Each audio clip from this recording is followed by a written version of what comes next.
Monster Hunter World, one of the latest games of Monster Hunter series. It was one of the most popular games in recent years, but the question is this: is it still worth to buy it? And why does it cost so much? In this video, we'll quickly discuss everything that you need to know about Monster Hunter World and whether it is worth to buy for you or not. So let's just get it started. To be fair, this was my first ever Monster Hunter game. I have never played any Monster Hunter games, neither on big consoles, neither on portable consoles. It was my first game. And to be fair, my first serious Japanese game in the last few years. So yeah, my experience could be a bit weird. Let's still explain everything as it is. I want to get one thing away as quickly as possible, and it is this game's story. Yes, this game has a story campaign. Basically, you are moving to a new world, basically a new continent, and discover why the elder dragons, the giant monsters, are migrating here. That is the basic premise of the game. You unlock different zones, you learn how to play, and basically the story is very extended tutorial. It's basically the way to get to know different monsters. To be fair, the story is not bad, but it is just to progress you through the world, to open the world to you as quickly as possible without dumping all at once on you. Okay, story is understandable, but what this game actually is. So in this game, you are a monster hunter. That's as simple as that's a simple explanation as you can possibly give. Your specialty is basically hunt different monsters, and your main goal, the real main goal, is to hunt them, get materials from them, craft better weapons and armor from them, to kill stronger and tougher monsters. Nothing very fancy really, but it's actually pretty fun. The game is pseudo open world because it's actually not, but it's divided into few pretty large zones. Every time you go to the quest, to the mission, or just a free expedition, which is basically a free roam, you go to one of the zones and just try to trek and hunt different monsters, depending on which one do you want to kill. And my god, monsters in this game is probably the best part of the game itself.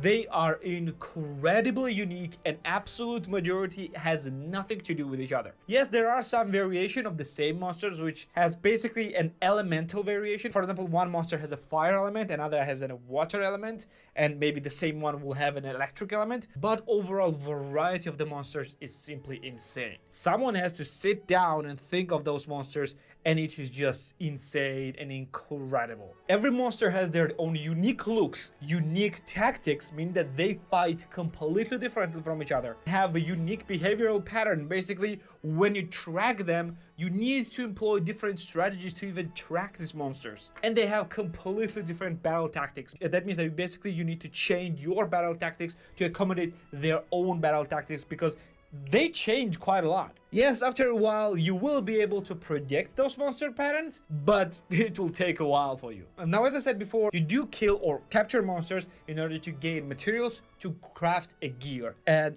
the gear, and specifically the weapons, yes, armor is pretty amazing looking as well, but its main goal is just to protect you, give you different buffs. But weapons is where probably the game shines even more than the monsters. There are 14 different types of weapons in this game, and practically every monster has their own weapon in these types. I don't think that all monsters have them, but majority does. What is amazing, all 14 different weapons are completely unique and different from each other. If you master, let's say, a great sword, when you get a long sword, you will be complete zero because it plays completely differently. There are a bunch of heavy weapons, light weapons, you can even hold sword and shield, there are hybrid weapons, there are ranged weapons, and all of them are completely unique from each other. I've been playing a few dozen hours already, and I really can play with maybe one or two different types of weapon with a very degree of mastery. And basically you get these weapons, go and kill the monsters to gain the materials from them to craft even better weapons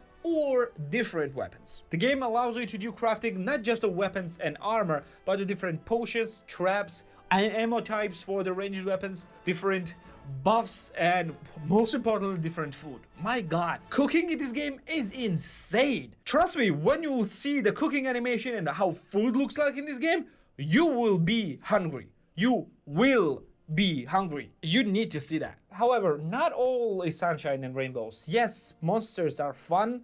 Yes, the weapons are amazing. Yes, the gameplay loop is pretty fun, but the game is grindy. If you think that you can just kill the monster a few times and unlock all the weapons that you can, my god, no. You will need to kill the same monster a few dozens of times in order to unlock all the weapons or just a full armor set. That's just what it is. The game is very grindy. However, I cannot say that it's boring because even the same monsters can behave a little differently, and if you fight the same monsters with the different weapons, trust me, it feels like you're doing different battles. If grind is the thing that you hate, you might not enjoy it here as well. What about the looks? How the game looks? Game is actually becoming pretty old now. Well, to be fair, game looks pretty great. It's not a masterpiece of graphics, but it looks pretty great and runs pretty great on PC as well. I don't have the best and the latest PC. To be fair, I have 6-year-old graphics cards, but I was able to run this game without any issue, even on higher graphics. If you want to make game a bit better, you can actually mod this game to make the game a bit smoother and just change some things, but not a lot of things because, yeah, there's not a lot of things that you need to change, but you can mod game as well. But what about the difficulty? And here the situation is a bit weird as well. You cannot set the difficulty of the game, at least I was not able to find it, but the difficulty meter is basically dictated by the monsters themselves. The later you are in your game, meaning that later zones you unlock and the bigger and better monsters you unlock,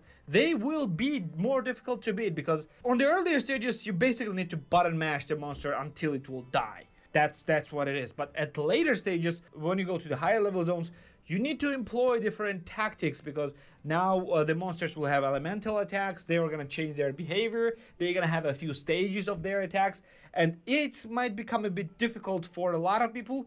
However, I still haven't found any time when I thought that game was unforgivingly difficult. It is becoming difficult, but you are becoming better as well. One thing about the difficulty that I want to talk is game is pretty difficult to understand at first. Like it's a problem with all Japanese games, at least the ones that I remembered, that it dumps way too many things all at once at you, just all at once at the same time.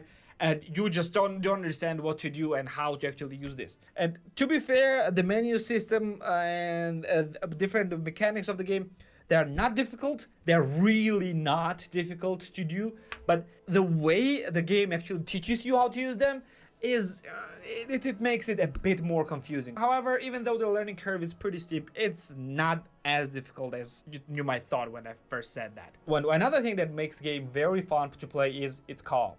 Yes, you can be joined by 3 other players and you can go all at once to the hunts. You can join other players' hunts as well. When players are doing the hunts, they have an ability to fire an SOS flare, basically meaning that they are being open for everyone who wants to join their party. And you can just simply join their party and help them with the monster, or they can join yours. But know that the higher the number of the player is, the tougher monster becomes. So just have that in mind as well. But the co-op in this game, simply great. You might find it a bit difficult to find the players to play with on lower levels, but higher you go, it will be easier to find the players as well, especially in an Iceborne, which we're gonna talk about in a bit. And I'm pretty sure a lot of people will want to compare this game with a bit newer game that does the same formula, but a bit differently, and it's, of course, Dauntless. Dauntless is basically a Monster Hunter copy, but it's free to play online game, unlike the Monster Hunter. Dauntless is very, very similar to Monster Hunter. I'm pretty sure a lot of people who are interested in this genre have played Dauntless first because